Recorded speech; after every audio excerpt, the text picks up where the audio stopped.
নিত্য প্রয়োজনীয় জিনিসপত্রের মূল্যবৃদ্ধির প্রতিবাদে তৃণমূলের বিক্ষোভ মিছিল। র্যালির মাধ্যমে প্রতিবাদ দেখায় তৃণমূল কয়লা খাদান শ্রমিক সংগঠন সহ তৃণমূল কর্মী সমর্থকেরা। মঙ্গলবার পশ্চিম বর্ধমান জেলার অন্ডাল থানার শ্যামসুন্দরপুর কোলিয়ারি এলাকায় নিত্য প্রয়োজনীয় জিনিসপত্রের দাম অগ্নিমূল্য হওয়ায় তৃণমূলের শ্রমিক নেতা জানান, নিত্য প্রয়োজনীয় জিনিসপত্রের মূল্য অতি শীঘ্রই কমাতে হবে, তা না হলে তারা বৃহত্তর আন্দোলনের পথে হাঁটবেন।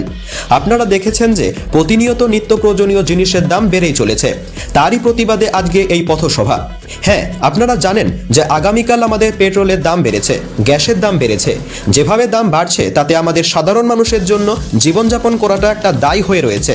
তাই কয়লা খাদান শ্রমিক কংগ্রেসের পক্ষ থেকে এবং উগরা অঞ্চল তৃণমূল কংগ্রেসের যৌথ উদ্যোগে আজকের এই বিক্ষোভ মিছিল। আপনারা দেখছেন যে প্রতিনিয়ত নিত্য প্রয়োজনীয় জিনিসের দাম বেড়েই চলছে, তো তারই প্রতিবাদে আজকে এই পথসভা।